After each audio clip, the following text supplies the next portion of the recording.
Hi. Today we are going to look at another very important feature. Actually, this is a feature of object-oriented programming.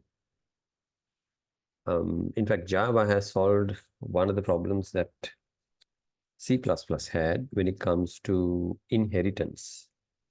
If you remember what inheritance is where we have a parent-child connection, right? It is the opposite of abstraction.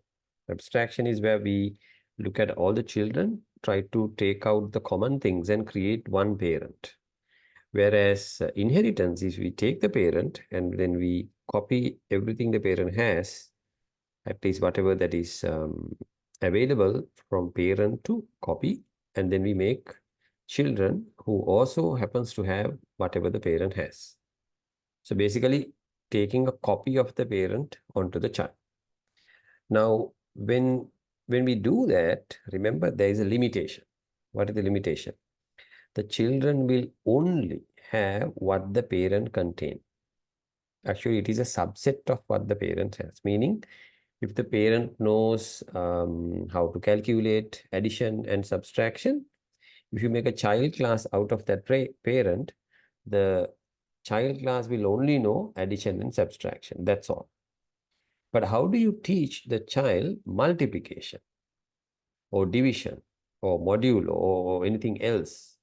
You can't do that because the child has inherited this from the parent and child can't do anything else. But if you are looking at a system where you have these other skills available for any child to copy, we say that can be done using this technique called interface. Let me explain that using a diagram. Let me switch to my paint program.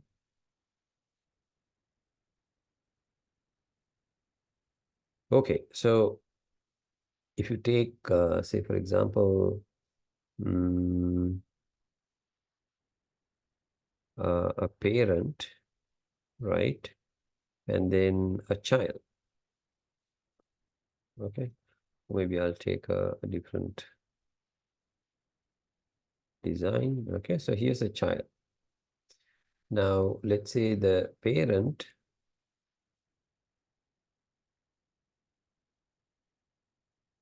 has, let's say this is parent.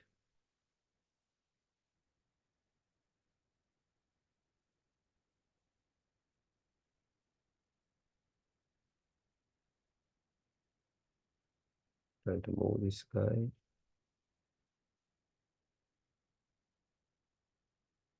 Parent, and let's say this is child.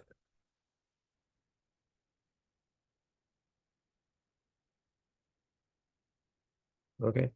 Now, if the parent has certain capabilities, say for example, um, addition and subtraction know-how, that is, we call it, right? Now we generally put a plus sign in front to depict subtraction. So plus sign mean it is a public property.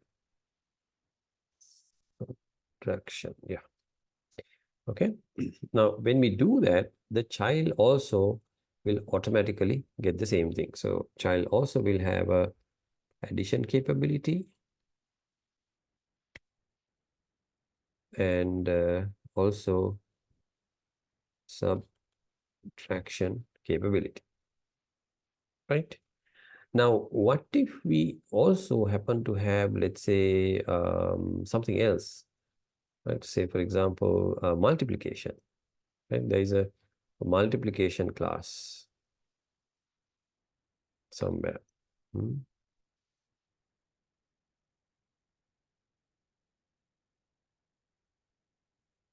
There is multiplication, let's say it's division, right? Let's say there is module operation, anything for that matter, right? So let's put some text into it. So let's say this is multiplication. Okay.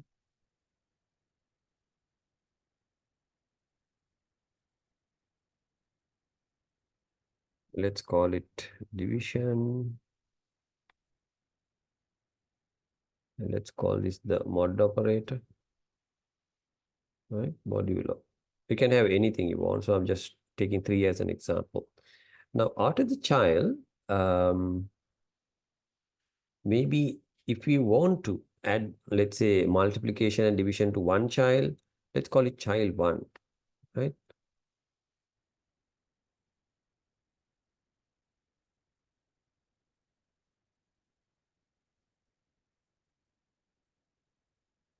This is child 1, say, for example. So the child 1 has nothing other than what the parent has. So generally, we also indicate this with the arrow, isn't it? So we have a arrow pointing up. We need a thicker line. So we have an arrow pointing up. So that says this child is a parent. This child is coming from this parent. That's the arrow is talking about. Now, if we want to teach this child something else, something extra, we can do that, right? Now, in order to do that, we need to, okay, I'm going to take a copy of this. Copy paste. Let's create a few children here. I'm going to have one here. Also have another one here, right? And of course, all of them are children of this parent.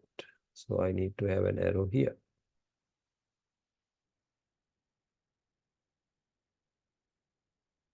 Now, apart from that, let's say for child 2,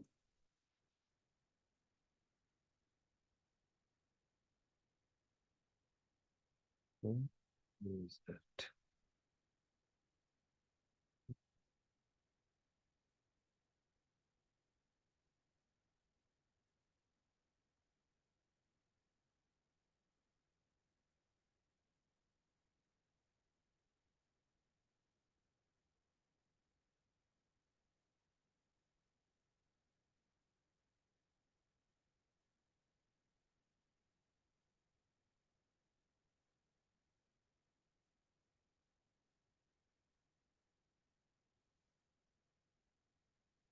I have 3 children here, so I'm going to say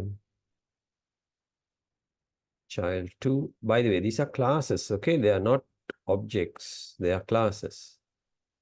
Remember that there's a big difference between a class and an object. So what I'm doing here is basically classes. So these classes, the child 1, 2, 3 are inherited from that parent there. And let's say for some reason, I want to teach child 2 the multiplication. So in that case, I need an arrow here. Now, generally, we use a dotted or a dash line to indicate the interface, right? So this means child 2 has both addition, subtraction, plus multiplication, right? Apart from that multiplication. So that capability is available because child 2 has connection. We use it, we use the term inheritance. Actually here for the orange color, I should say inheritance here. Inheritance for the orange color. Whereas for the blue color, it is interface. Okay, so that's how it is connected. Which means now child 2 can do multiplication, addition, and subtraction. Now, you can have more than one also. That's the beauty of this, right? So I can say, for example, for child 3, I can have division and multiplication also. Again, it's a dash line, right? So I'm just using the mouse to draw these lines, so they're not very straight. Let's get this guy also. So child 3 has multiple capabilities.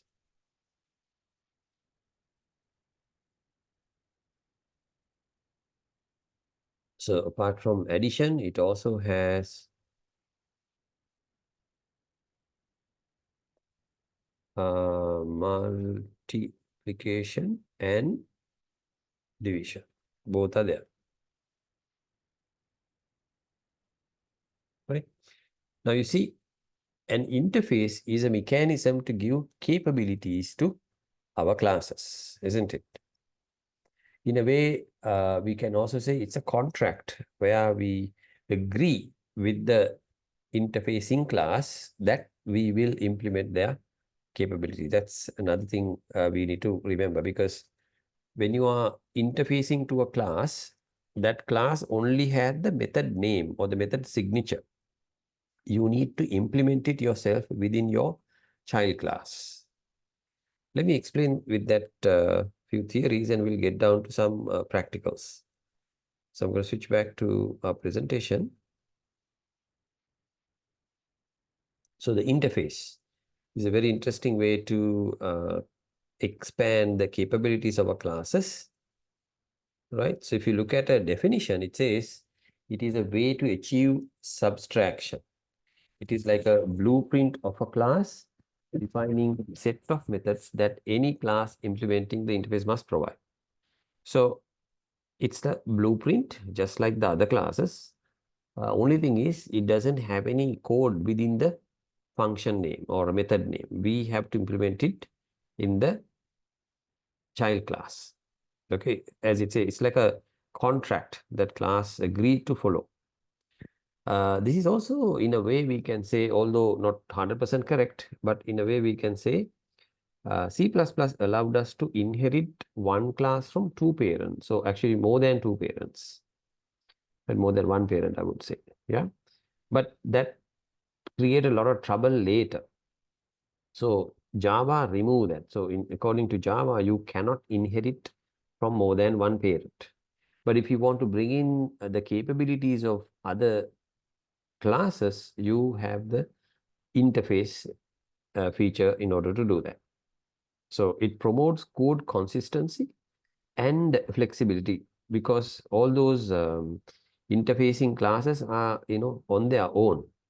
So we can pick and choose what capabilities we want to inject into a class by way of interfaces.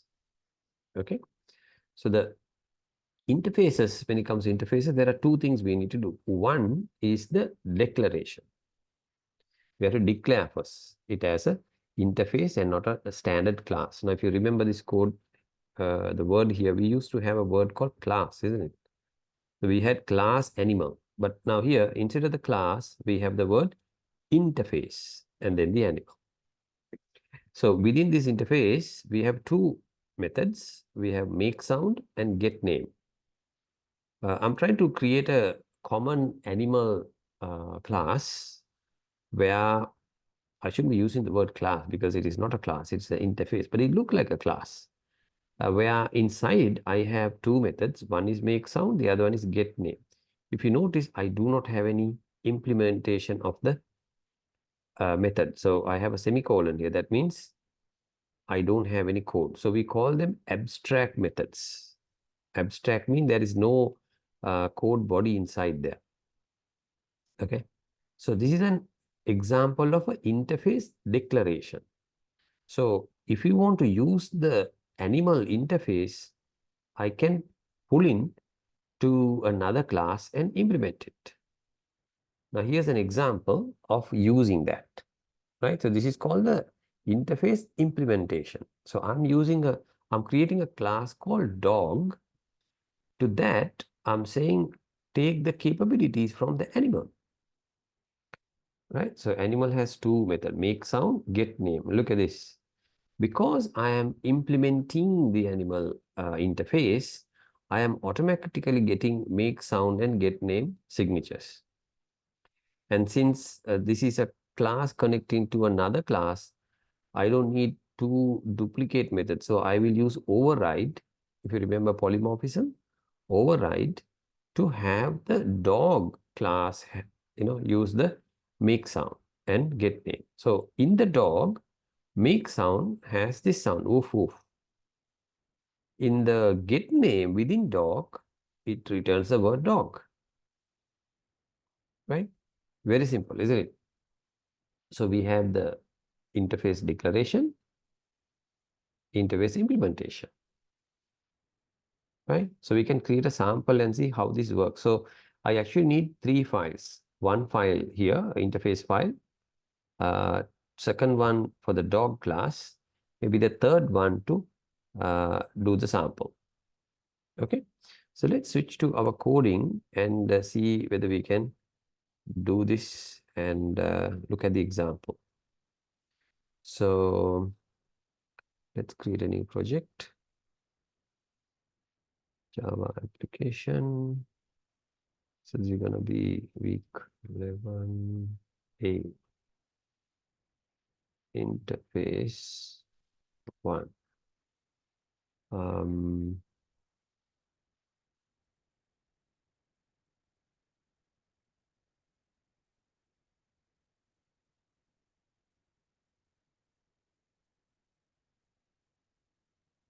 And finish. So like I said, I need 3 files. So I'll start with the, now this will automatically give me the sample file, or rather the test file. So let me get that here.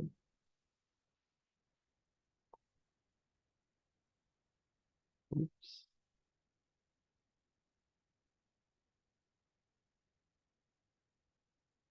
Let me close all that and get it organized here. Okay. So this we can say is the interface tester perhaps. Okay. So I'm going to just have a system.out.println.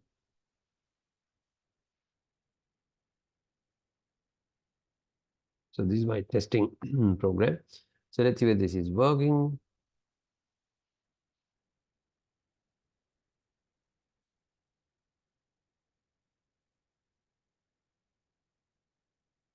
Yeah, it is working.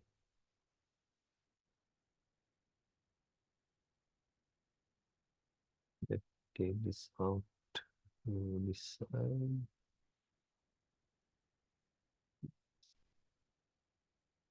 All right, now, like I said, I need a couple more files. So I'm going to say create a new, actually here, there is something called interface, right? I'm going to click that. So I need an interface called animal. And package, I don't have a package here. It's going to be default package. Then I'm going to say finish. There I have my animal. Okay. So for the animal, I need basically a 2 method. That's all.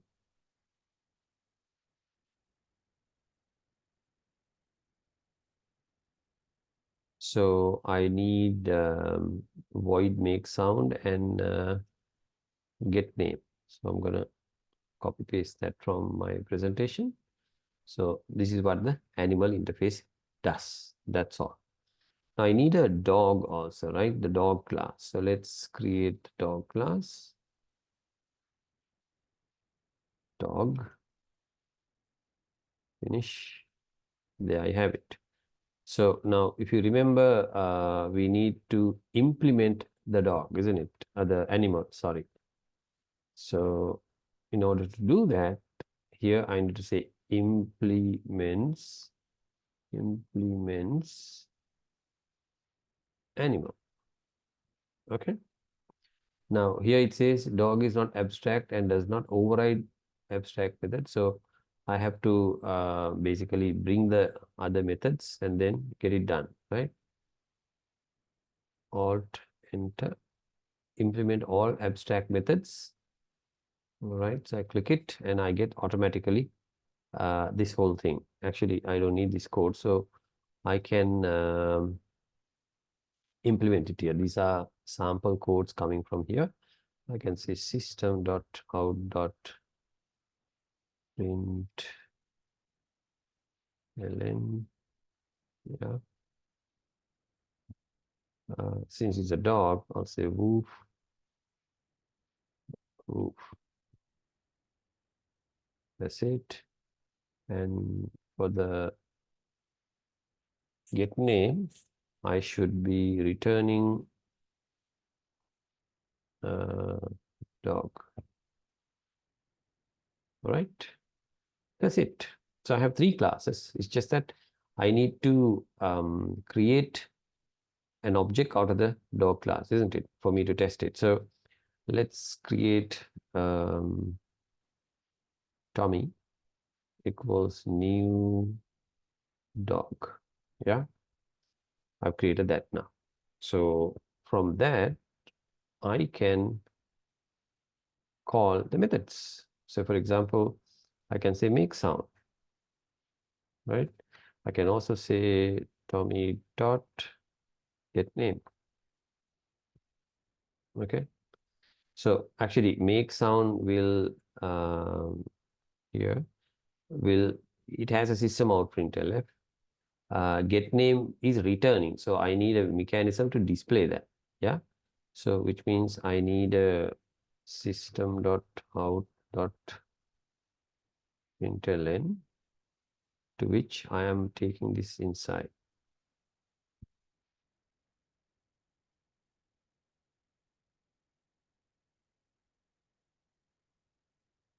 Right. So what did I do? I created an animal interface instead of class. And then I brought that into my dog class implements animal. And then in my tester code, I am basically just like any other class, creating a object out of the class dog and then calling the methods. Now you see these methods actually came from the interface, isn't it? Right. So let's try this and see how it works.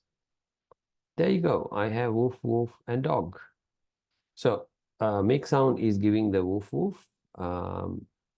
Tommy get name is giving me the word dog, right? Because here I'm passing the dog name, basically the type of the animal. All right. So this is a very good example of how interfaces are uh, useful and how interfaces can be used in various different examples. It's a very, very powerful mechanism where we can use lots of different things in order to get it done. Right. So later we will learn another technique called generics. So we need generics as well as interfaces to understand a big subject called the Java collection classes. So, or rather Java collections, where apart from basic arrays, Java has a fantastic way of helping us to store data. There are stacks, there are queues, there are sets, there are maps, apart from the arrays, right? So to understand how that works, we need to know these 2 concepts. One is interfaces, the other one is generics. So once we cover these 2, we can jump into the collection to understand how it works. So the idea is this: you can bring in the capability of a collection class through the interface, like we just did. So we have an animal interface where there are certain things belong to the animal. So we bring that into dog. We can create a cat also, and then we can bring that to the cat as well. So let me create a cat class now.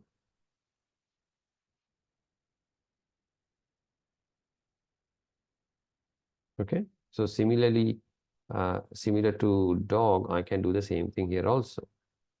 So I can say implements animal. Okay. So now I can automatically generate the code like I did previously. Alt enter here and then select implement all abstract classes. Right, there you go. But then this guy generates a lot of useless code, so I need to have my own system dot out dot print line. Let's say meow to the cat, right? So here will be system of dot println cat. Okay, right? So here we have it. Oh, sorry. There has to be return. because I'm promising a return here. So it has to be a return. Okay. Right. Now dog has this, cat has this. Now here I can create another animal, as in another cat, and then call those two methods from there. So cat, let's say I need a name. Let's say Pusa, new cat, right? Pusa dot make sound. Then similar to earlier, I need a system out dot println. So dot get name. There we go. Right. So now I have a cat and a dog interface to the animal class. So let's see what happens now. Okay, woof woof dog, meow cat. So basically it is working. So we are giving new capabilities to these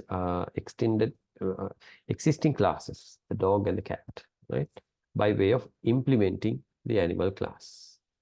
And remember, animal class has the abstract method, meaning no code body. Okay. So this is the lesson on interfaces, and it is a very, very important lesson indeed. So before we get to the generics and collections, please go through the sample code to understand what is going on here. All right. See you next time.